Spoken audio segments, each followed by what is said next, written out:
I never thought of myself as the kind of person who's scared easily. I grew up in a noisy part of Chicago, surrounded by honking horns, yelling neighbors, and the constant hum of the L train. By the time I turned 30, I told myself I had earned some quiet. So, when I found a small place on the outskirts of a sleepy Midwestern town, old, affordable, tucked between tall pines, I didn't hesitate. I liked the house the moment I stepped inside. Sure, the floors creaked, and the basement smelled like wet concrete. But the kitchen had a big window overlooking the backyard, and the office upstairs caught the morning sun just right. My realtor told me the house had sat empty for almost a year, but she didn't get into why. I didn't press. I was too busy convincing myself that this move meant a fresh start.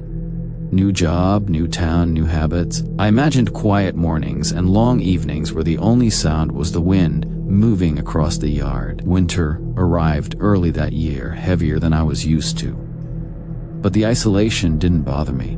Not at first. I liked the crisp cold mornings, the way the frost formed lace pattern on the windows, the eerie calm when snow blanketed the street. I liked the silence, but silence has a way of amplifying everything else. By the time December came around, I was settling into a routine. Work late, brew too much coffee, stare out my office window at the dull glow of the street lamp across from my house. That night, the night everything changed.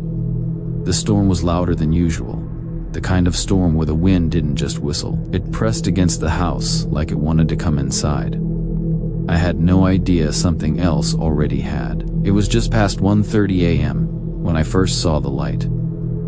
Not the street lamp. Something smaller, thinner, moving in a slow arc along the fence line. At first, I thought it was a trick of the snow, but the movement was too steady, too intentional. Someone was out there. I leaned closer to the window, trying to figure out which neighbor would be wandering through my backyard during a storm like this. There weren't many homes nearby, and none close enough for someone to accidentally walk onto my property. The beam suddenly jerked upward, straight at my window. I stumbled back, heart pounding so hard the sound of it drowned out the wind. The light hovered for a few seconds like the person holding it was deciding something. And then just as abruptly, it disappeared. I tried to shake off the dread tightening around my chest. Maybe it was a utility worker, I told myself. Maybe someone checking on a busted pipe or a fallen branch. But the storm raged harder, making excuses harder to cling to. Around 2 a.m., the house began popping and cracking in ways that didn't feel natural. Not random expansions or contractions. These were deliberate rhythms, like footsteps testing each wooden plank. I held my breath and listened. Then something slammed downstairs. Not a thud, a slam sharp enough to rattle the picture frames. I grabbed my flashlight and started down the stairs. Halfway down, every light in the house died at once. Not flickered. Died. Total darkness fell so thick, I couldn't see the steps below my feet. The storm couldn't have killed the power that fast. Not like that. Somewhere below, just barely audible over the storm, someone breathed, slow and steady. That was the moment I knew I wasn't alone. I stayed frozen on the staircase, gripping the rail so tight my knuckles hurt. The sound from below wasn't the house settling. It wasn't the wind. It was breathing, controlled, intentional, human. My throat tightened as I tried not to make noise. Then something brushed against the bottom steps. A hand. I could hear the faint slide of skin on wood, like someone guiding themselves up the stairs one careful inch at a time. I moved backward, step by silent step, until my heel touched the landing. I slipped into my bedroom and crouched behind the bed. My heart felt like it was punching through my ribs. The darkness didn't help. It felt like the whole house had been swallowed. I heard the intruder move with unsettling familiarity. Whoever it was knew the stairs, knew which parts creaked and which didn't. They ascended slowly, confidently, as if they'd climbed these stairs 1,000 times. When they reached the top, they paused. I clamped my hand over my mouth, praying they couldn't hear me breathing. The floorboard outside my bedroom door whispered under their weight. They were right there. I waited for the door or knob to turn, for the door to swing open, for a face, any face to appear. But it didn't happen. Instead, they kept walking, their steps directed toward the other end of the hallway. toward my office. Why the office? Why go straight there? Something clicked inside me then. They weren't searching. They were following a route, a memorized path. This wasn't a random break-in. This was someone who knew the layout of my house. When the intruder disappeared into the office, I crawled, barely breathing, toward the window. I forced it open, feeling the icy air slice across my face. My bare feet hit the snow, sending shocks of pain up my legs, but I didn't stop. I sprinted to my car, jumped in, and peeled out onto the street. Only when I reached the end of the block did I call 911. By the time officers arrived, snow had already filled my footprints in the yard. I met them near my driveway, shivering in thin pajamas. 2 patrol cars pulled up, lights flashing against the storm like blue ghosts. Inside, the house felt colder than the outside air. The officers swept room by room, and I stood frozen in the doorway, afraid to step back inside. One of them returned after a few minutes, his jaw tight. "Who else has a key?" he asked. "No one," I said. "I live alone." "Well," he said, "someone was comfortable enough in here to walk straight to your fuse box." He led me to the basement door. The fuse panel hung open, every switch flipped off manually. There were muddy footprints on the concrete floor. Long strides, confident ones, not the clumsy path of someone unfamiliar with the dark. Upstairs, they found more footprints. They traced a direct line from the staircase to my office. On my desk, the officer pointed to something I hadn't seen before. A smudge, a fingerprint on my computer monitor, like someone had touched it while leaning in close.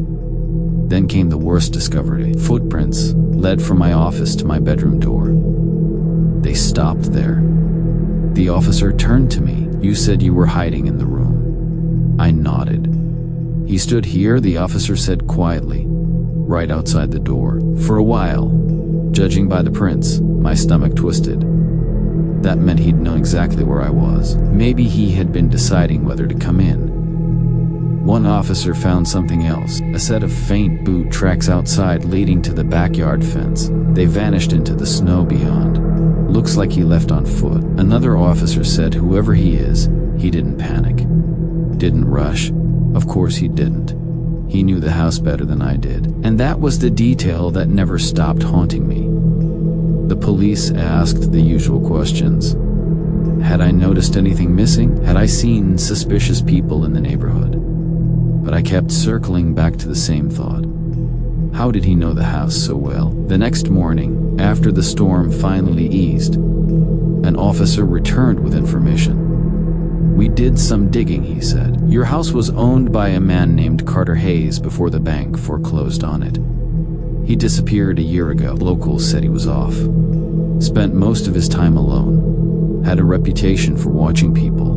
Watching people," I repeated, uneasy. "He didn't like that the house was taken from him." The officer continued. "We think he may have been coming back, maybe more than once." The idea that someone had been slipping in and out before I moved in made my skin crawl. Suddenly, the little things clicked. The occasional draft, the feeling of being watched in my own office, the mysterious scratches on the basement door, the faint smell of cologne I could never explain. Maybe he'd been inside the night before. Maybe he'd been inside many nights before. The officer tried to reassure me, but what comfort could he offer? They hadn't found him. I doubted they ever would. And every creak, every shift in the house afterward made my pulse jump. I moved out 2 weeks later, left behind more than furniture. Left behind the version of myself who believed quiet places were safe. Now, I check every lock twice. I sleep with lights on, and every winter storm reminds me of the man who knew my home in the dark and who walked its halls like he still owned it. I don't think he came to steal anything. I think he came to see who had taken his place. No matter how peaceful a place seems, never ignore your instincts. Safety isn't just about locked doors. It's about being aware, cautious, and trusting the quiet warnings your mind gives you before danger becomes visible. I've always believed that starting over requires a clean break, but I never expected to take the shape of a small 1960s rental sitting on the outskirts of Duluth. After my breakup with Matt, loud, messy, and the kind that leaves your pride scattered across 3 counties. I wanted quiet, real quiet. So when my coworker mentioned her aunt's old place available for cheap, I didn't hesitate. The house wasn't pretty in any modern sense. Faded yellow siding, a sagging porch step, and windows with stubborn drafts, but it had privacy, and that was enough.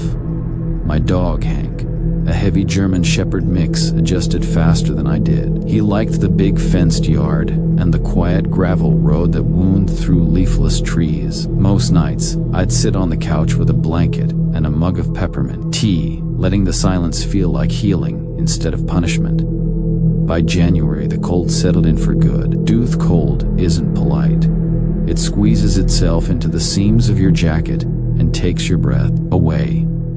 Still, the house felt like a place I could rebuild myself slowly, piece by piece. I didn't tell many people how lonely I really was, how the night stretched long, how the breakup still replayed in my head like a bad movie. But there was something strangely comforting about the creaks and groans of an older home settling against the winter wind. It felt lived in, familiar, safe even. I believed that right up until the Tuesday night when the furnace stopped. The hallway went dark, and every quiet thing in that house decided to become something else entirely.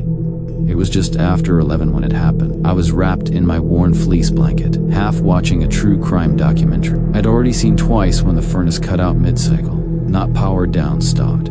The sudden silence hit like a slap. Even Hank lifted his head, ears high, eyes alert. "Probably the filter again," I muttered, trying to sound casual, but Hank didn't buy it. He stood up on the couch, rigid, staring down the hallway like he'd spotted something I couldn't. Then he growled low, steady, the kind that vibrates through the floorboards. "Hank, hey, it's fine." It wasn't. I muted the TV and listened. The house ticked and settled like always until I heard it. A soft shuffle, like someone dragging a barefoot across carpet fibers. Slow, deliberate. Cold prickled the back of my neck. I waited for a second sound, hoped I had imagined it. Then it came again, followed by a drawn-out exhale, too human to be the furnace, and too close to ignore. I grabbed my phone and tried calling my sister. The call failed. Tried again, failed. My service bars flashed full, then suddenly dropped to 0. No service. "What is happening?" I whispered, more to myself than anything. The hallway darkened unnaturally, shadows stretching in ways shadows shouldn't. Then I saw it. A faint pale glow near the far bedroom, low to the ground about ankle height. It moved slow and steady, turning the carpet fibers silver as it slid forward. Hank backed into me, trembling. That was when every instinct in my body screamed, someone is here who shouldn't be. I took a step back, bumping into the edge of the coffee table. My breath caught as the glow brightened, outlining what looked like bare feet, long, narrow, unnaturally pale. Above them, the hem of something fabric, a nightgown, maybe something old-fashioned. "Hello?" My voice cracked. "Who's there?" No answer, just the whisper of fabric brushing carpet. I retreated toward the front door, keeping my eyes fixed on the hallway. My fingers fumbled at the deadbolt. It jammed halfway like something inside the mechanism resisted. Come on, I whispered through clenched teeth. Then a whisper drifted toward me, soft, tired, heartbreakingly close. "You're in my room." Every hair on my arms rose. I yanked the deadbolt again. It didn't move. Behind me, Hank barked sharp, panicked. Nothing like his usual bark. I spun around just long enough to shove my shoulder against the door. The metal finally gave way with a clunk and icy air rushed inside.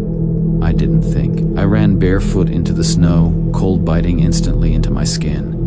Hank bolted beside me, both of us slipping down the porch steps. I sprinted to my car, fumbling with the keys, crying without realizing. Behind us, the house stood dark, except for that faint glow, still floating halfway down the hall. I got the engine started and tore down the driveway, gravel popping under the tires, adrenaline drowning every thought except go. I didn't stop until I reached the bright fluorescent safety of a gas station on the highway. Only then did I let myself breathe and start shaking all over. The night clerk took one look at my bare feet and called the police before I even finished explaining. Hank sat pressed against my leg, still trembling, still staring at the doorway as if he expected something to follow us. 2 officers arrived within 20 minutes.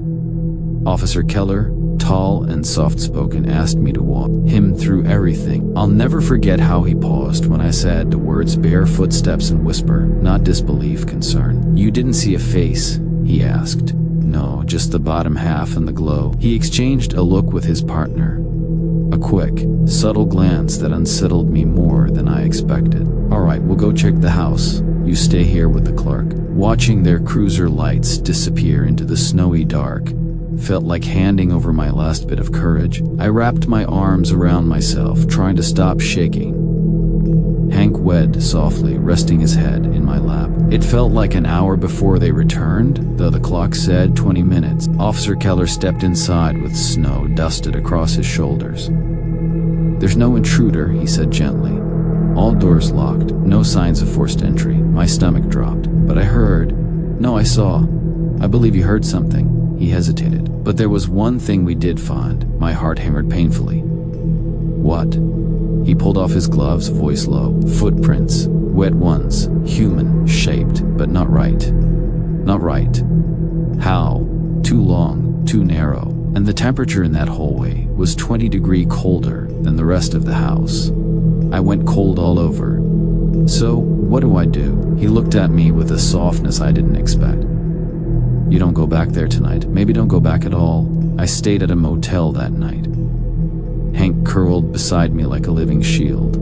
I barely slept. Every time I closed my eyes, I saw that pale glow sliding toward me. Heard the whisper telling me I was in her room. By morning, the police had arranged for me to collect my things in daylight with an officer escorting me. I felt embarrassed, needing the help. But the moment we stepped inside, I knew I couldn't have done it alone. The hallway carpet was still damp, indistinct footprints, long, narrow, arched, strangely, almost like someone who had never quite learned to walk right. The air temperature dipped with every step we took toward the bedrooms. Officer Keller watched me pack. "You're making the right call," he said. "This house has history." "What kind of history?" He hesitated, then sighed. "Former tenant died here. Woman in her 72nd lived alone. She was confused near the end. Used to wander at night, thinking people were in her room. She passed in the hallway. I felt a chill seep into my spine. She wasn't dangerous," he added. "Just lost, confused. But sometimes these old places hold on to things." I nodded, throat tight. "I don't think she meant to scare you," he finished. "But staying here won't help you heal." He was right. Moving out felt like reclaiming something. My safety, my sanity, my future. I found a new place within 2 weeks, a sunny apartment downtown where Hank naps by the window and the walls don't whisper at night. I never drove back down that gravel road again. When life forces you to start over, trust your instincts, even the fearful ones. Safety isn't just about locking doors, it's about recognizing when a place, situation, or person no longer supports your peace. Walking away isn't weakness. Sometimes it's survival. I've always loved winter road trips. There's something peaceful about being alone on an open highway with nothing but engine noise and the radio crackling its way through static. But last December, peace was the last thing I found. I'd been driving from Washington to Idaho to spend Christmas break with my cousin. Finals had drained me, and the idea of a quiet week away from campus sounded perfect. By the time I hit rural Idaho, snow had swallowed the road so completely that the landscape turned into one endless white blur. The painted lines were gone. The guardrails looked like vague shadows, and my wipers had been fighting for their lives for hours. I slid twice on black ice, full sideways skid, each one sending a jolt of adrenaline that made my hands shake for minutes afterward. I told myself I'd pull off at the next gas station or rest stop. But those things become rare once you're deep enough into nowhere. I was starting to wonder if I'd misjudged the route entirely when a flickering neon sign materialized through the snow. Starlight Diner. The S half dead. The light buzzing like a mosquito. Civilization, or at least heat and coffee. Inside, it was quiet. Too quiet for a place meant to be a safe stop. A young cook leaned against the counter cleaning a knife that didn't look dirty. A woman in her late 30s poured coffee like she needed it more than oxygen. A pale, Thin man sat in the booth furthest from the door, his eyes fixed on the windows rather than the room. No music played, no television, just the hum of the neon outside. Something about their silence made me pause, but exhaustion won out, and I took a seat, praying the warmth would clear my head. I had no idea what waited in that storm outside. For the first 10 minutes, nobody talked. The cook muttered a half-hearted evening, and the woman gave me a soft, nervous smile as she topped off my mug. But the man in the back booth, he didn't even acknowledge me. Pale face, hollow cheeks, unmoving. His hands rested on the table like they were bolted in place. I tried to shake off the tension. People get weird during storms, I told myself. Maybe they were worried about the roads or power outages. Still, the quiet pressed hard on my nerves. After a while, the woman finally said, "Rough out there, huh? Like driving through milk." I joked weakly. The cook chuckled without humor. "Storm like this, you should have stopped earlier. Folks get stranded out here." The pale man never moved. Didn't sip his coffee. Didn't blink much. He only stared at the windows like he was waiting for someone to appear. I tried not to stare, but he made it impossible. Every minute or so, his neck twitched. Just a small movement, but enough to make my stomach flip. Then, a trucker stepped in, stomping the snow off his boots. "Hell of a storm," he said. "You folks know if there's a motel nearby?" The pale man's head jerked at the sound, and he stood up so fast his chair screeched across the floor. He didn't speak, didn't look at anyone except the trucker. And then he walked out the front door. No coat, no payment, no hesitation. "What the hell?" I whispered. The cook let out a long breath, his shoulders dropping like he'd been holding them tense for hours. "Thank God," he muttered. The woman shot him a warning look. I didn't understand their reaction. Then I would soon. 20 minutes passed. The trucker finished his coffee, thanked the woman, and pulled his coat tight before heading back outside. He'd barely closed the door when the woman frowned. She kept glancing out the window, chewing her lip.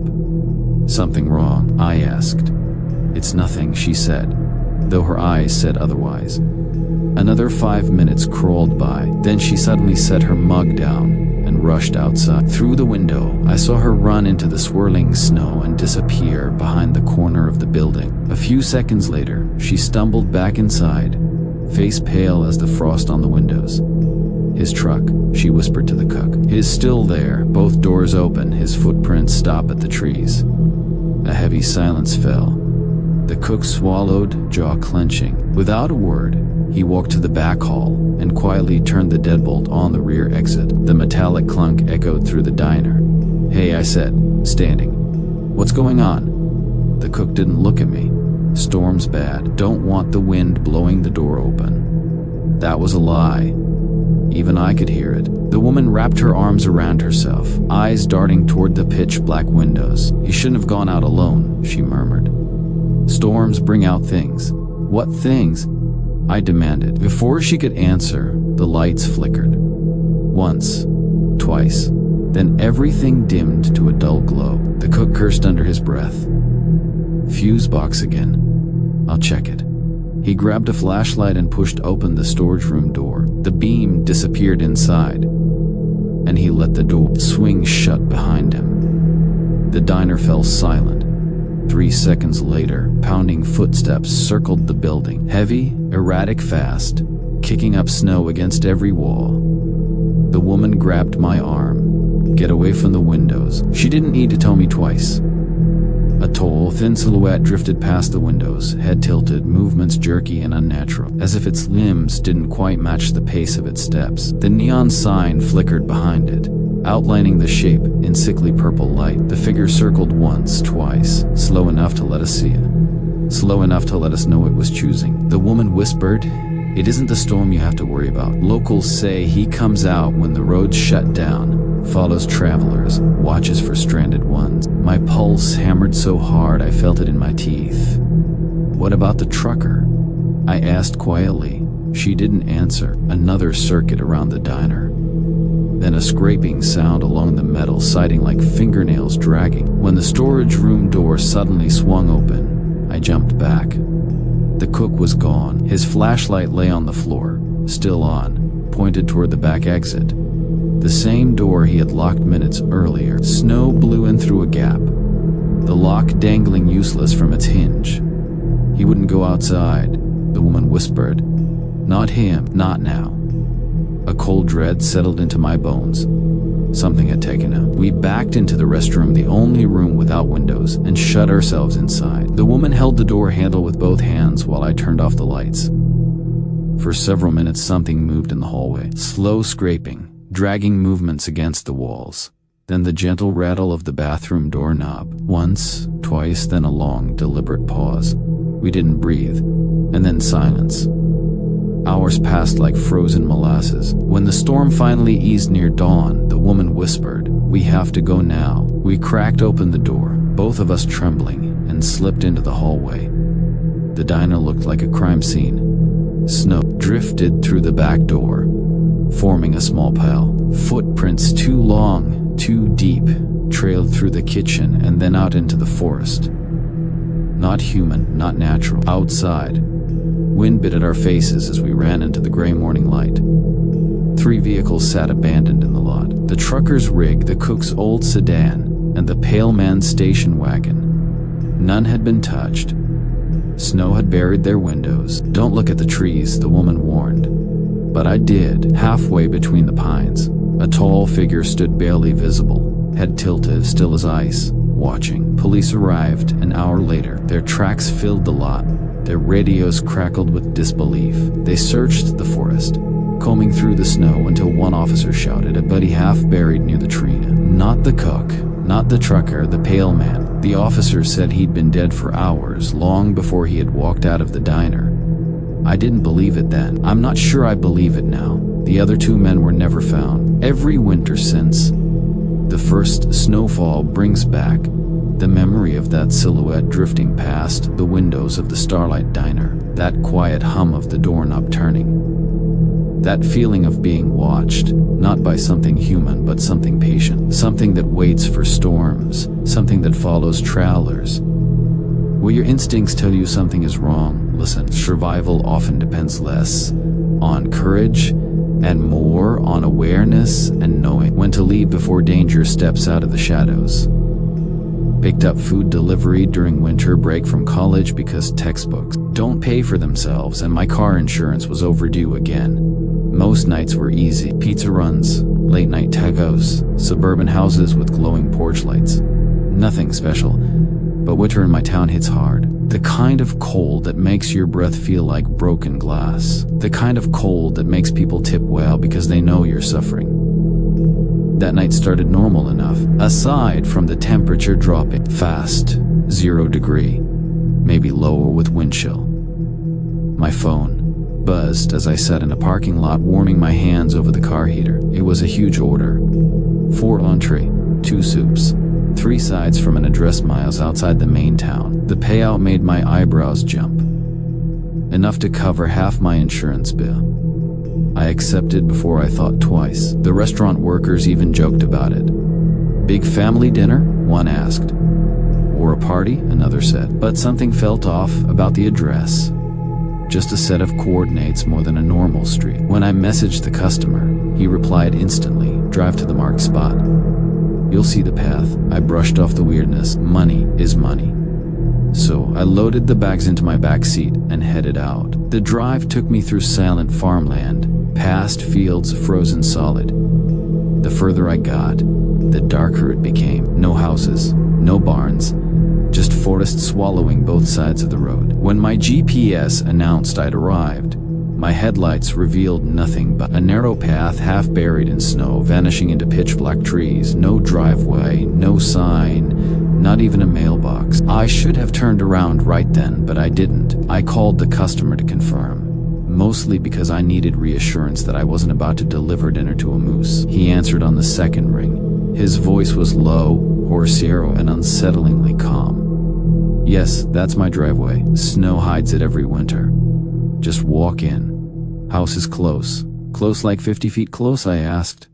A pause, just a short walk. Something in his tone made the hair on my neck stand straight.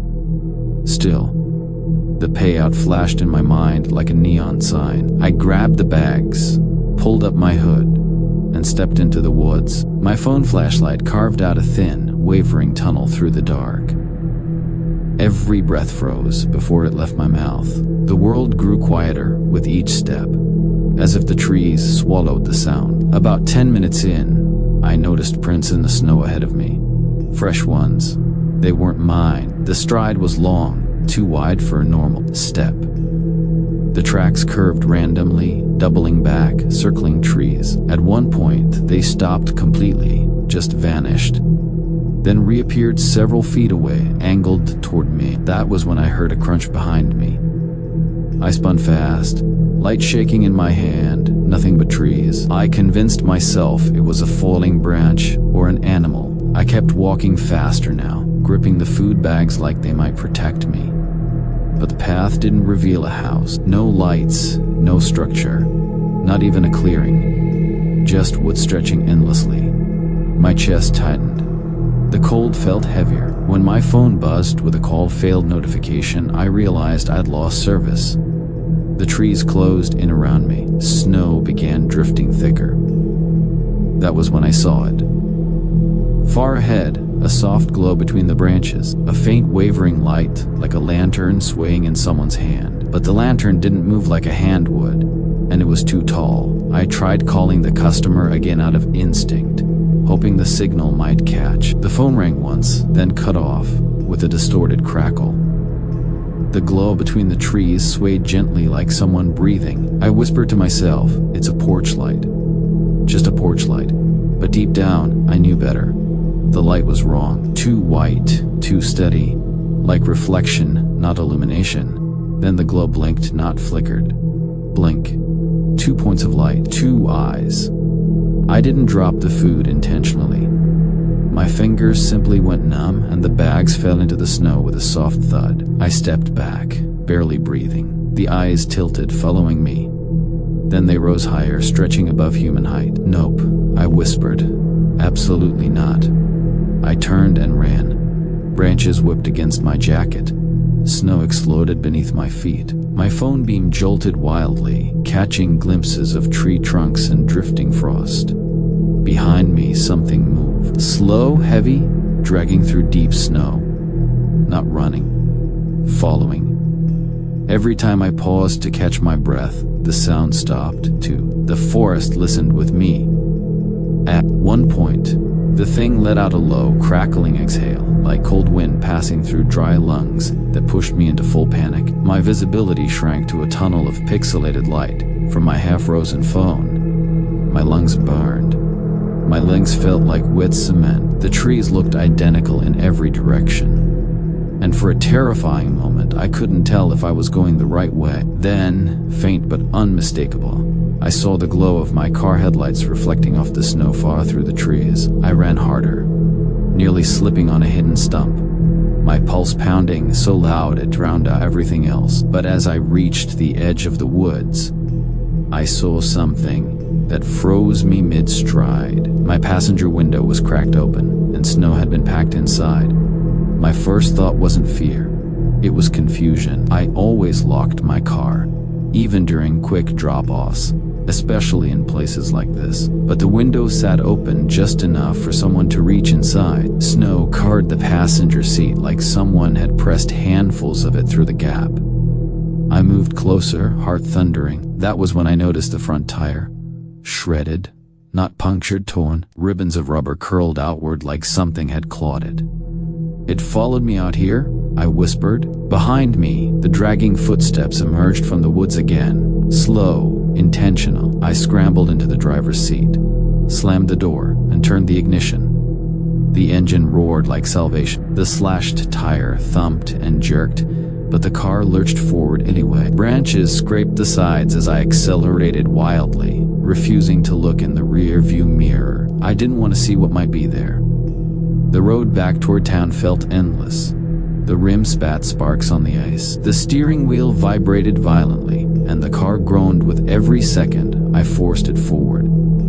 But stopping was not an option. By the time I reached the gas station on the edge of town, my hands were trembling so badly I could barely dial the police. The clerk took one look at me and brought over a blanket without saying a word. When the officer arrived, he listened politely, but his expression was the same one adults use when kids talk about monsters under the bed. Probably an animal, he said. Cougars roam that area. Cougars don't slash tires, I snapped. Maybe you hit something. And opened my window from the inside, I asked. He had no answer to that. But the part that haunted me most came later. 3 days after the incident, I looked up the address again, half out of curiosity, half out of morbid dread. There was nothing, no house listed, no property, not even an empty lot. The pin dropped into a blank patch of forest not owned by anyone, as if someone had placed it manually, guiding me to a void in the middle of nowhere. I tried calling the customer's number again. Number not in service. I checked my order history. The receipt still existed, but the customer name field was blank. Delivery apps glitch sometimes, but not like that. I considered telling my parents, but what would I say? That glowing eyes chased me through the woods.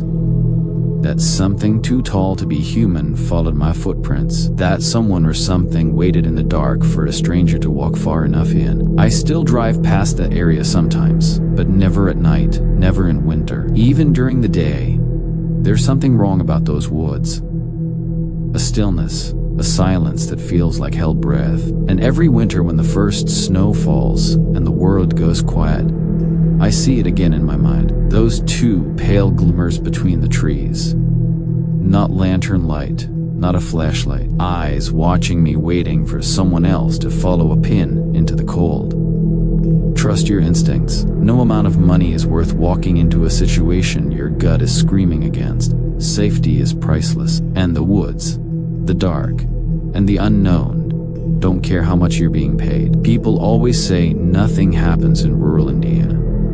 That's partly why I agreed to house a sit for my aunt. A quiet weekend in a peaceful town sounded like exactly what my brain needed after grinding through the winter semester. My aunt's place sat at the edge of an enormous cornfield. The kind that feels endless even in February when nothing's growing, just rows of broken stalks poking through snow like brittle bones. I spent a lot of my childhood around this area, visiting during summers. Back then, the isolation felt magical, like I'd step outside normal life. Now at 24, it felt more like a test. Could I handle being alone with nothing but wind and space? My aunt left early Friday morning for a work trip to Denver, giving me her usual list. Water the plants, bring in the mail, watch the thermostat. The house itself was modern, big windows, clean lines.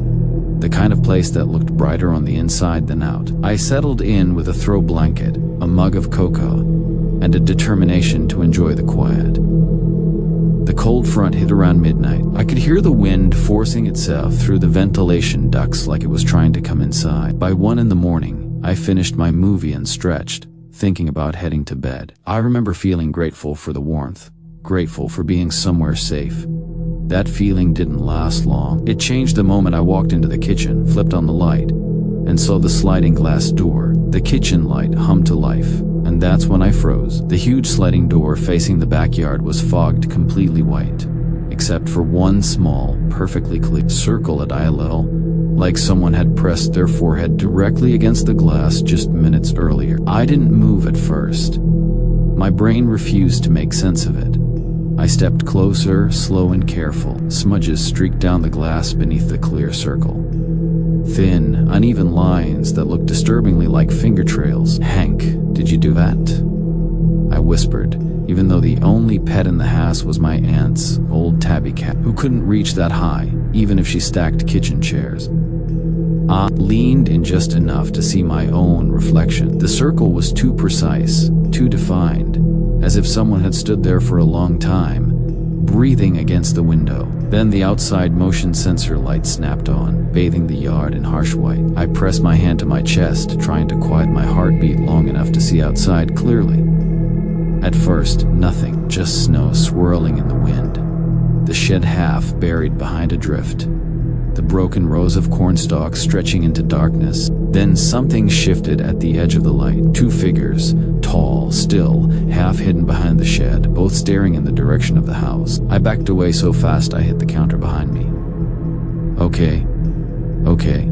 Call 911. My hands shook as I reached for my phone. The dispatcher's voice sounded far too calm when she told me officers were busy with storm-related accidents. We'll send someone as soon as possible. I wasn't sure I had that long. I crouched behind the kitchen island. The cordless phone clutched to my chest like some kind of shield. The sliding door loomed ahead of me. The kitchen pitch dark, except for the faint glow from the stovetop clock. I peeked out. One of the figures had moved. He stood at the edge of the patio now, maybe 10 yards away, tall and bundled in dark winter clothing. Hood up, hands at his sides, no flashlight, no phone, just watching. My breath fogged the air. Please let the police get here soon. Please, I whispered, barely making a sound. The second figure remained by the shed, blocking the quickest path to the road. My stomach sank with the realization they weren't just wandering. They were staging themselves. Then I heard it. A slow scraping sound from the front of the house, as if someone was dragging something across the siding. I crawled toward the hallway, my knees knocking against the hardwood floor. The entryway window was frosted over, but a shadow moved across it, tall, unmistakable. Someone was at the front door. The door knob jiggled. My pulse slammed in my ears. I scrambled back toward the laundry room, the only space in the house with no exterior windows. I closed the door softly, praying the hinges wouldn't squeak. Outside, I heard tapping, windows being tested, soft thumps along the siding, footsteps circling. They moved with purpose, mapping the house from every angle. It felt like the walls were shrinking around me, like the quiet house I trusted had turned into a trap, and all I could do was wait.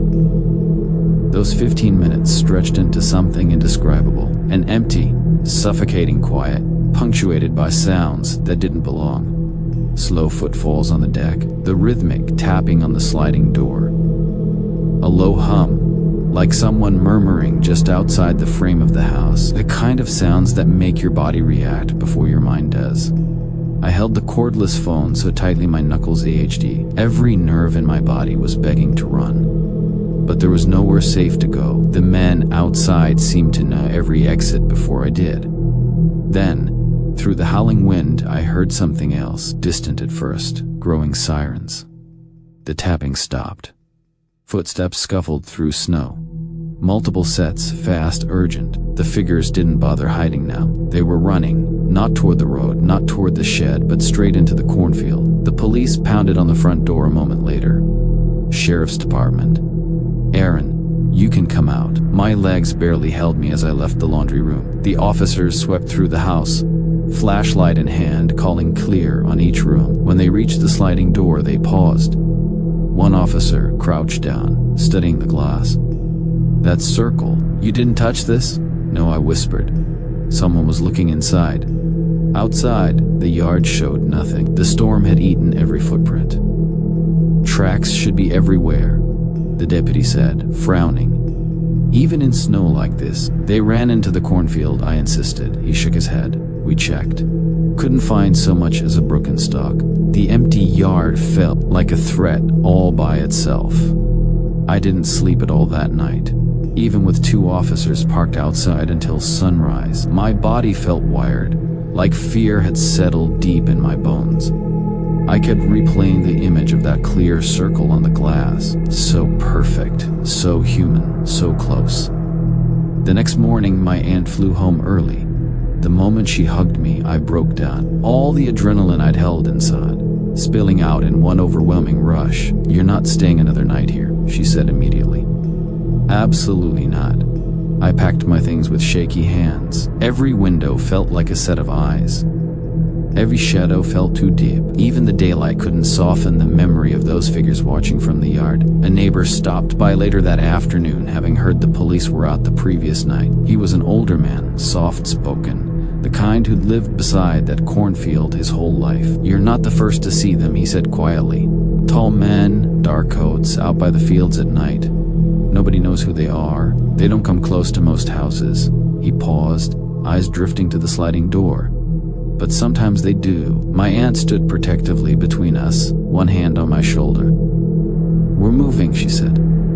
This place is going on the market. I didn't argue. I didn't even look back when we drove away. Some places don't want you there. Some warnings you don't question, and I was never going to set foot in that house or that field again. I didn't move into the old Victorian to find myself. I moved in because I had nowhere else to go. After weeks of arguing with my family, shouting matches that drained the air from every room, I grabbed whatever fit into my car and drove until I couldn't anymore. That's how I ended up at the pale blue house on Linen Street, a 3-story Victorian that had been chopped into rental units by a landlord who looked permanently tired. It cacks a lot at night, he told me as he handed over the keys. Old bones. Don't let it freak you out, my new apartment set. On the top floor, tucked under slanted ceilings, the place smelled faintly of warm dust and lemon cleaner. I tried to feel grateful. I tried to breathe. But that first night, during a February storm that rattled the windows like someone knocking to be let in, the house felt less like a home and more like a large, restless animal. Creaks came from everywhere. Floorboards, walls, even the radiator that clanged like a metal heartbeat. I told myself I could handle it. I needed to handle it. The vent near my bed, though that was different. It started with faint, clicking like someone gently tapping a pencil on the metal. Then a soft, rhythmic puff of air too steady to be random drafts. I pulled my blanket up and whispered just settling sounds, just settling. But then something whispered back. A clear, breathy voice drifting through the vent. I see you. I froze. The storm outside kept howling, but everything inside me went dead still. I waited for laughter or more voices, some other tenant messing around. Nothing. Then came the scratching. At first, I tried to rationalize it. Maybe a raccoon got into the ducts. Maybe the neighbor downstairs was messing with the vents. I pressed my ear close to the metal. Scratch, scratch, scratch. Long and deliberate, traveling from one end of the vent to the other. It sounded like fingernails dragging slow trails through dust and rust. My skin prickled. Knock it off, I shouted and smacked the vent with my palm. Silence. I exhaled shakily and climbed back into bed, angry at myself for getting spooked so quickly. I stared at the ceiling, counting the seconds until sleep finally tugged me under. It couldn't have been more than an hour later when I woke to a noise that punched straight through my half-dreaming haze. Crawling something was inside the ventilation system, dragging itself through the narrow ductwork. The sound was awful. Knees scraping metal, elbows thudding, a slow, uneven shuffle like someone forcing themselves forward inch by inch. My digital clock glowed 2:14 a.m. I whispered, no, no, no, no. The crawling stopped directly above my bed. A cold draft slid through the room even though the heat was off, lifting the hair on my arms. Then, with a soft metallic creak, the vent cover above me flexed. A hand slid through the grate. Small, pale, gray-tinted dust coated its impossible thin fingers, each one bony and wrong, like the joints were reversed. The hand gripped the middle edges and began to pry, lifting the cover bit by bit with slow, patient effort. My scream caught in my throat. I stumbled out of bed and bolted into the living room, shaking so hard I almost dropped my phone as I dialed 911. 911. What's your emergency? There's my voice broke. Someone's in my vents. Someone's in my apartment. Please send someone. The dispatcher asked for my address, my name, whether I could lock myself somewhere safe. I told her I was behind the couch.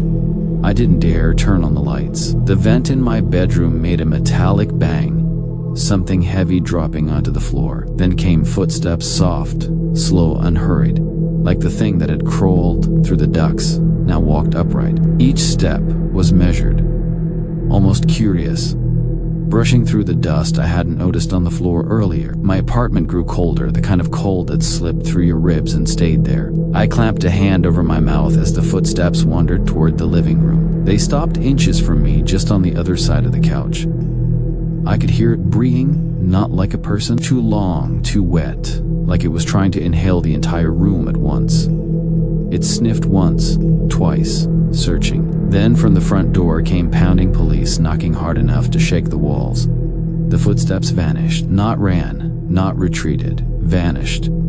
The cold faded with them like the temperature itself followed the thing wherever it went. Ma'am, we're coming in. The door swung open, and 3 officers swept through the apartment with flashlights drawn. What they found made my blood run colder than anything I'd heard in the vents. The vent cover in my bedroom ripped partly off, dust coating the floor and thick trails, long scratches in the wood, far too long for any person but nothing alive in sight. I sat on the couch wrapped in a blanket while the police continued checking every inch of the place. My hands trembled so badly I could barely hold the warm mug of water they gave me.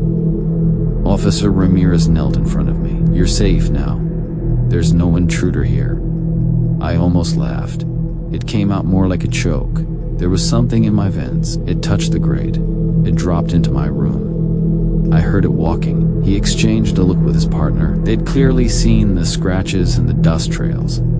They just didn't know what to do with them. My landlord arrived 20 minutes later, rubbing sleep from his eyes. When he saw the torn vent, his whole face tightened, not with surprise, but with recognition. "Can we talk?" he asked quietly. I followed him into the hallway. The storm outside rattled the windows again, he sighed. "I should have told you more when you moved in. Nobody stays in that unit long." My stomach twisted. "Why?" "The original owner," he said, lowering his voice, "was found dead in the ducts in the 1970s. A mental health crisis. He crawled in during a breakdown and got stuck. They didn't find him for days. I felt bile rise in my throat. Ever since," he continued, "tenants claim they hear movement in the vents, whispers at night. Some say they wake up to see the great bent or fingernail marks around the screws. I never believed any of it." He glanced toward my bedroom until now. I stared at him, stunned. "You rented it to me anyway," he swallowed. "People need places to stay. And it never gets violent. Just restless." A cold shiver ran down my spine. Restless felt like the wrong word entirely.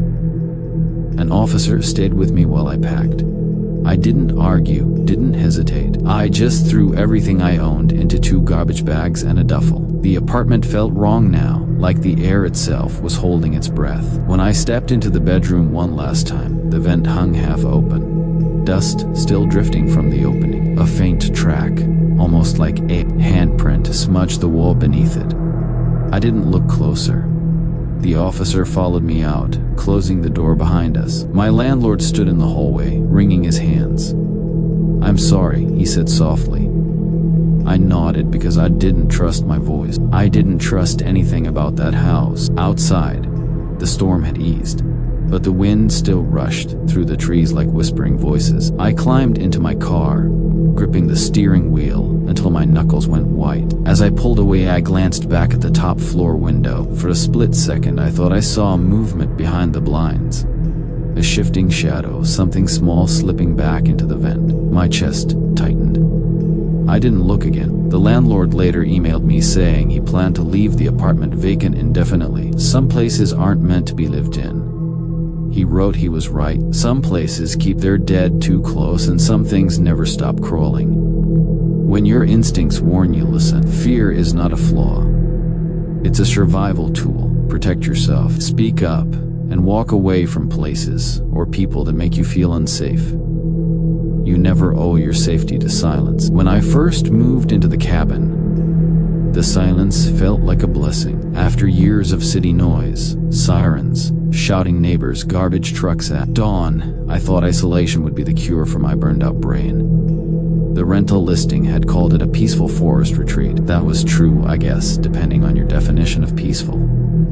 The nearest grocery store was 30 minutes away. My closest neighbor lived down a dirt road, so overgrown. I wasn't sure anyone actually lived there. Still, the place had charm. An old wood stove, pine walls that smelled like sap, and a deck that creaked under the weight of snow. My new remote job let me work from anywhere, and I wanted to believe this was my fresh start. The first 2 nights were fine, cold, quiet, uneventful.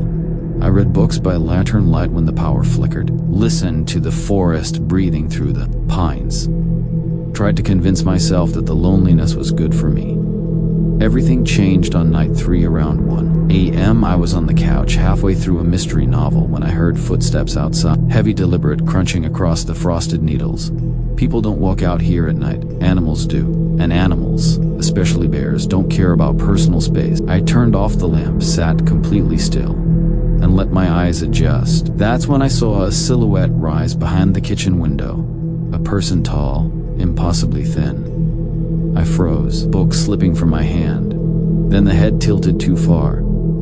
So far, it looked broken, and I understood immediately this was not a person. The silhouette didn't move at first. It just stood there, pressed against the moonless dark beyond the window. My cabin lights were off, so I knew whoever, whatever was out there shouldn't have been able to see me clearly, but it tapped anyway. A crisp, deliberate tap-tap. I swallowed hard, reaching for my phone. The screen lit up, but the keypad froze. Every time I tried to dial 911, the phone glitched, white lines streaking across the display like static. It had never done that before. I forced myself to look at the window again. A thin cloud drifted past the stars, letting a faint trace of light spill through the trees. For one awful second, the shape outside became clear. A man or something shaped like one. Its arms bent backward at the elbows, hanging at angles that made my stomach lurch. Its legs bowed in directions no joints should allow. But the worst part, the part that made my throat close, was its face. The thing stood with its back to the glass. Yet its face, twisted around, rotated too far, stared directly at me with a wide, unnatural smile. The teeth were sharp, uneven, like they'd been filed by hand. My breath hitched. The smile widened. Then the thing began to move, not walking forward, but sliding sideways in these jerky, unnatural motions, like its limbs were being operated by broken puppet strings. It disappeared from the kitchen window. A second later, it appeared at the living room window, then the bedroom, then the sliding door. Too fast, too silent, too wrong. I slammed the curtains shut and backed away. My heart hammering so hard the whole cabin seemed to pulse with it. I needed somewhere to hide. I ducked into the pantry, the only room without a window, and shut the door quietly, trying not to breathe too loudly. The space was small, boxed in by shelves and cool, dusty air. My phone still refused to work, flickering like a dying firefly. Outside, the creature dragged something sharp along the cabin siding, scratching slowly, testing the walls. I squeezed my eyes shut, praying it would lose interest. But the sound didn't fade. Then everything went quiet. At first, I thought maybe it had left. That maybe, against all odds, the thing had lost track of me. Then the attic creaked. Not the soft settling of wood, no, this was weight. Slow, uneven weight pressing into the beams above my head. My breath froze in my lungs. It was inside. I heard its steps, bones cracking, joints popping with each movement as it dragged itself across the attic floor. The creature moved like it had too many limbs, and none of them worked right. Something scraped against the pantry ceiling, then silence again. I counted the seconds in my head. 1, 2, 3. Footsteps landed outside the pantry. Close, too close. A shadow passed under the door, long and distorted. Legs bending backward, like a deer that had been turned inside out. The creature sniffed loudly, dragging air through those jagged teeth. I clamped my hand over my mouth, terrified even a single breath would give me away. The scratching started at the bottom of the door, tracing the wood grain. Slow, curious, patient. Then suddenly, nothing. The air went still. The cabin went silent. I didn't move. Not until morning light seeped through the cracks in the curtains. The moment I stepped out of the pantry, I felt like I'd aged years. I kept expecting to see the creature standing in the corner of the room, joints twisted, head rotated too far. But the cabin looked empty. Wrong, but empty. Sunrise filtered through the curtains in pale, forgiving stripes. I moved slowly, checking each room. What I found made my stomach churn. Deep gouges along the window frames, far deeper than any person could have made without tools. Scratches cut across the siding outside, long and looping as though the creature had dragged its fingers lazily along the walls. The attic ladder was slightly lowered. I hadn't touched it ever. I grabbed my keys, my wallet, and nothing else. My hands shook so badly, I dropped my coat twice before finally getting out the front door. The cabin stood behind me like a hollow shell, wounded and watching. I drove straight to the ranger station the moment I hit the main road. A ranger named Sullivan listened without interrupting. When I finished, he rubbed his jaw and said, "Locals have seen something out there. Tall, wrong-looking, walks strange." My skin prickled. "You're not the first," he added quietly. He didn't look surprised, just tired. He told me some people called it the backward man, a thing that moved like it was trying to imitate humans but didn't understand how. "Folks who see him never stay long," Sullivan said, "and they always leave something behind." "What do you mean?" I asked. He looked at me. "Seriously, you left more than your belongings in that cabin. You left your attention. You won't get that again." I didn't go back. I left Oregon that same afternoon, driving until the trees thinned and the world felt normal again. I didn't look in the rearview mirror. I didn't stop to breathe. I didn't stop for gas until my car nearly stalled. Every time I blinked, I pictured that smile too wide, too sharp, too wrong, and the way it circled my cabin like it already knew the layout. As if it had been waiting for someone to move in. Waiting for me. The police later contacted me, confirming what they found at the cabin. Gouges in the ceiling beams, scratches near every entry point, shredded curtain rod. No footprints, no signs of forced entry, nothing to suggest a human intruder. I didn't need their confirmation. I knew what I saw. I moved into an apartment in the city, surrounded by people. Noise, lights, things that feel human. But some nights around 1 a.m., when the world outside gets quiet, I swear I hear faint tapping from the fire escape. Once, twice, like something is reminding me it remembers. I keep the curtains closed, I keep my lights bright, and I never ever look out the window after dark. Some things in the woods aren't meant to be seen, and some things don't forget the people who see them. My name's Jordan, and until last winter, I worked the 11 p.m. 7 a.m. shift at a Walmart in rural Nebraska. People joke that the night shift is easy, just restocking shelves and dodging the occasional weirdo at 3 a.m. But the truth is, something happens to that building after closing. When the last customer leaves and the doors lock, the store feels too big, too hollow, like every aisle stretches farther than it should. Sounds echo wrong. Shadows move in ways they shouldn't. Still, I needed the paycheck. So I learned to ignore the uneasy feeling. Most nights were nothing more than boredom, fluorescent lights, and endless carts of freight. But the night the blizzard hit, everything changed. The storm rolled in around 9 p.m., dumping snow thick enough to swallow headlights. By the time the district manager called, it was clear we weren't getting home anytime soon. "Stay put," he said. "We'll check on you in the morning." Most of the staff didn't even try to come in. It was just me, Angela at the register, and Carl, the janitor, who lived off instant ramen and conspiracy radio. "Going to be a rough night," Carl muttered as he pushed his mop bucket toward the back rooms. Angela just shrugged, scrolling through her phone. Around 1:45 a.m., the lights flickered. Half the store went dark, leaving everything drowned in dim emergency red glow. No skylight shadows, no sense of direction, just that cavernous silence you get in places too big for 3 people. I was zoning the cereal aisle when the intercom crackled. "Jordan is 4. Static swallowed the rest." Angela swore she didn't touch the system. Carl wasn't even near the registers, so who the hell said my name? I grabbed my flashlight and headed toward aisle 4. My first thought was that maybe someone slipped in before closing or hid in the bathrooms. Homeless folks sometimes tried that during storms. I wasn't scared, just annoyed until I turned the corner. A single shopping cart sat perfectly centered in the aisle, dead center, like someone had measured the distance from each shelf. The cart was half full: paper towels, a wrench, a Christmas pillow, tortilla chips, a single baby shoe. None of it made sense together. But what froze me were the wheels. They were wet, dripping, snow melt pulled beneath them. Nobody came in wet. The doors were locked. That cart did not belong there. I backed away and went to the nearest terminal to pull up the cameras. The feed glitched, rolling static across the screen for a split second, just long enough to register. A tall figure stood at the very edge of aisle 4, leaning just enough around the corner that I could see the outline of a hooded head. Then the screen cut to black. "Angela, call the police."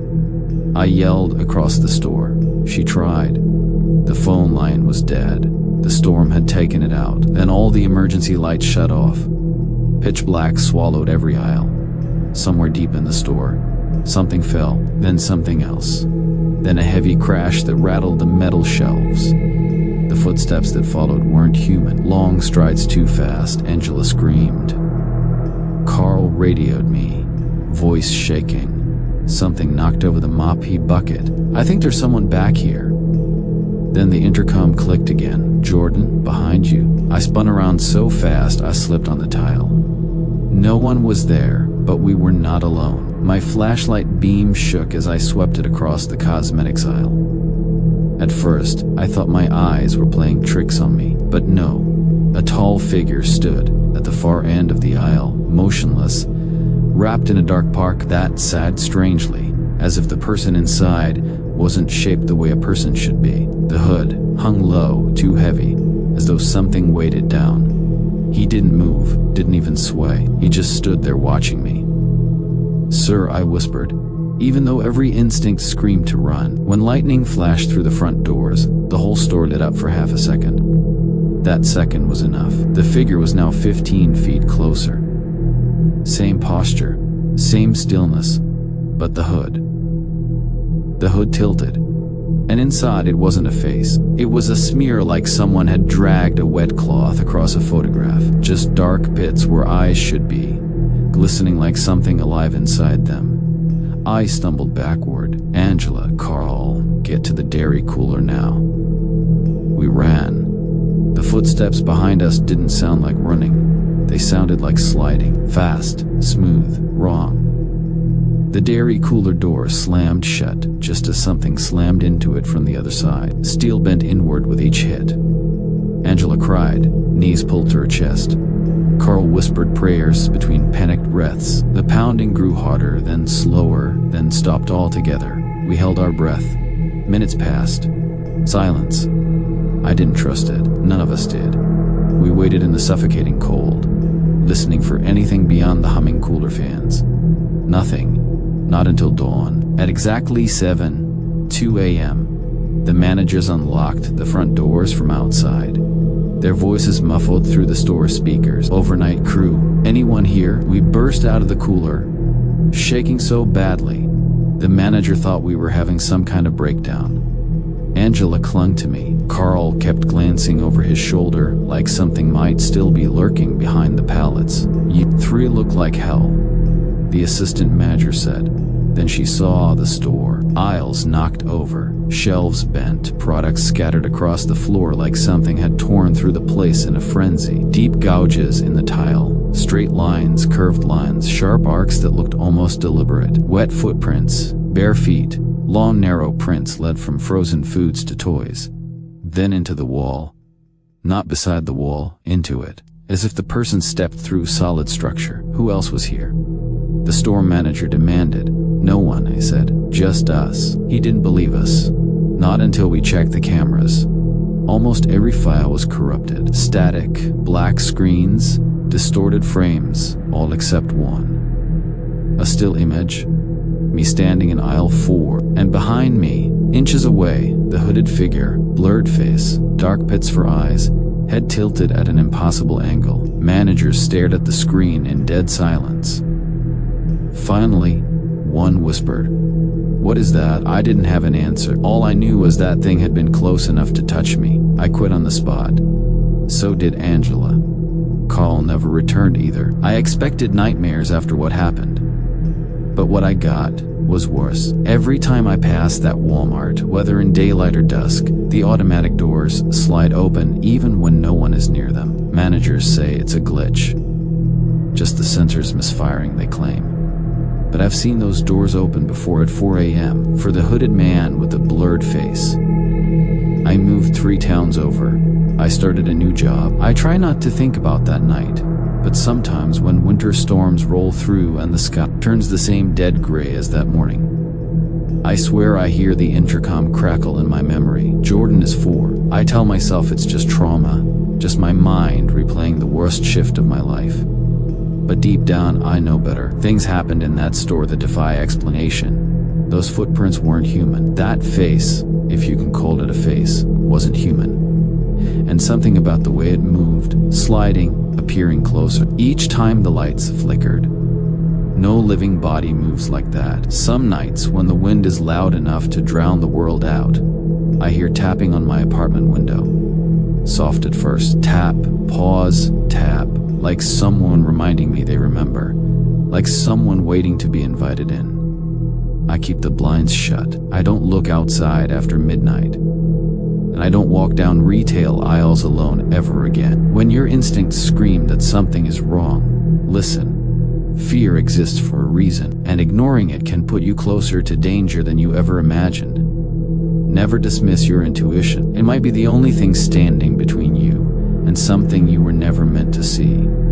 I wasn't supposed to take the late bus. I had left work early, grabbed dinner on the way out, and planned to walk home before the storm rolled in. But the sky cracked open sooner than the forecast predicted, and within minutes, the sidewalks flooded. I wasn't in the mood to swim 3 miles home. So I ducked under the cracked plastic bus shelter and waited. That's when I noticed him. A man sat alone on the bench, lean, soaked, wearing a jacket at least 2 sizes too big, the sleeves hanging past his fingers. He didn't check the bus schedule or look at the road. He stared at me, blinking in slow, stiff motions, like each blink was something he had to remind himself to do. I tried not to make eye contact, but it's hard to ignore someone staring straight at you. When the bus finally arrived, the headlights cutting through the rain like knives, I hurried on.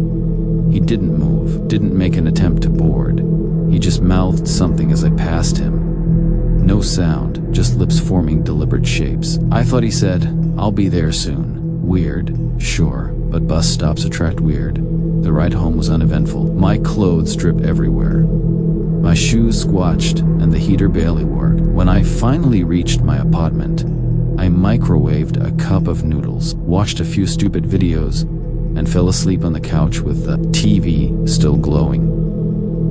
At 3:17 a.m., I woke up, not from a nightmare, from tapping, slow, steady, not on the door, on the living room window. At first, I assumed the storm had rattled a branch loose, and the wind was pushing it against the glass. I sat there for a moment, heart drumming, listening. The tapping wasn't random. It had rhythm. 3 taps, pause, 3 taps again. I stood up, wiped the fog from the window, and pulled the curtain back. A wet handprint dragged down the outside of the glass.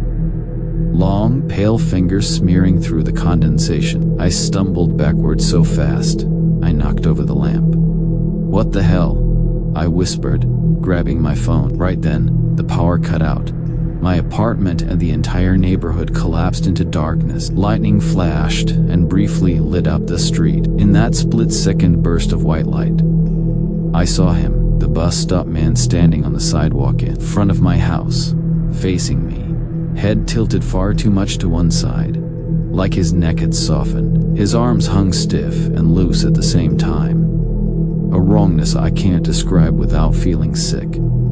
Lightning flashed again. He was at the edge of my yard. Another flash. He stood at the porch railing. He didn't step. He didn't walk. He just appeared closer each time light hit the world. Then came the tapping again, but this time it came from inside my house. I froze. The sound was unmistakable. 3 taps, slow and deliberate, on the hallway wall. I backed into the bathroom and locked the door. The knob jiggled immediately, twisting with enough force to warp the metal. Then a voice, low and watery, seeped through the door. "You shouldn't have looked at me." My hands shook so violently I almost dropped my phone. I texted my friend, "Someone's in my house. Call 911, please." My battery was at 12%, sinking fast. The door knob twisted again. This time, it creaked, metal bending like soft clay. I grabbed a towel bar, pathetic as a weapon, but better than nothing, and backed onto the counter. My reflection in the mirror behind me looked like someone else, eyes wide, hair sticking to my forehead, breath fogging the glass. Then the sound changed. Slap, slap. A wet dragging noise on the floorboards, something thick and heavy moving along the hallway. I pressed my ear to the door as lightly as I could. Drip, drip, water, or something like water. Then I saw it, a dark wet puddle seeping under the bathroom door. It didn't spread like normal liquid. It slid inching inward like it had a purpose. No, no, no, I whispered, pulling my feet up. As the puddle reached the base of the cabinet, it pulled beneath me, moving as if tasting the air. Sirens finally cut through the storm outside, distant but approaching. The puddle quivered, then slowly drained backward, pulling itself away from the door. The footsteps returned, wet, dragging footsteps moving down the hallway. When the police burst through my front door minutes later, everything went dead silent. They found the back door wide open, rain pouring in, but no footprints, no intruder, just that puddle evaporating before our eyes. And on the bathroom floor, a soaked bus ticket with a time written on it, 3:17 a.m. tomorrow. I didn't even pack properly. The officers told me it was probably a break-in, that my fear made things seem worse, but they couldn't explain the handprint on the window or the puddle under the bathroom door, or why I kept smelling rainwater inside my apartment long after it dried. "I'm not staying," I said. "Not after that." One cop nodded like he understood. The other didn't. They offered to patrol the area overnight, but I wasn't sticking around to test fate. I packed a duffel bag, grabbed my wallet and keys, and got into my car. The storm had calmed, leaving everything shiny and black under the streetlights. Before I pulled away, I looked toward my porch. For a second, I could have sworn someone was standing behind the railing, half hidden in shadow. I floored it out of the neighborhood. I crashed on my cousin's couch that night. She kept asking what happened, but I just said someone followed me home. It wasn't a lie. I just didn't tell her he wasn't exactly alive. At 3:17:01, I lay awake on her couch, listening to the hum of her fridge. No tapping, no footsteps, no puddle sliding under doors. But as I stared at the ceiling, I felt something sinking into my chest, a sense that the world had tilted, that whatever I'd seen wasn't finished yet. The bus ticket weighed heavy in my pocket. I took it out. The ink had changed. Below 3:17 a.m. tomorrow, another line had appeared. New stop. Wherever you hide. I dropped the ticket and didn't sleep the rest of the night. The next day, I bought a plane ticket one way as far from Nebraska as I could. I didn't go home to get anything else. I didn't return the keys. I didn't file a notice. I just left. At the airport, I kept scanning the crowd. Every tall man, every soaked jacket, every slow blink. I jumped at reflections in the glass. Avoided sitting near the windows. My nerves were fried, but fear keeps you alive. At least that's what I told myself. When my boarding group was called, I practically ran onto the plane. I slumped into the seat and breathed. For the first time in 24 hours, like maybe I was safe. Then the overhead lights flickered once, twice, the same rhythm as the tapping. I squeezed my eyes shut. It's just bad wiring. It's just your nerves. It's just the intercom crackled. Not the flight attendant, not the pilot. A low, wet voice whispered through the speakers. "I told you I'd be there soon." I bolted upright. Passengers glanced around, confused. No one else reacted like they heard it. No one looked terrified. No one saw what I saw. A drip of water sliding down the inside of the cabin wall. I pressed the call button and whispered to the attendant, "I need off this plane." "Please, please let me off," she frowned. "But let me leave." I didn't argue. I didn't run. I walked out of the airport and into the sunlight, like I'd survived an accident nobody else witnessed. I'm still running from that night, but I never take buses, and I never look at strangers for too long. Trust your instincts. The moment something feels wrong, no matter how small, remove yourself. Ignoring fear doesn't make you brave. It just blinds you to danger. Sometimes survival depends on listening to the warnings your mind gives long before your eyes catch up.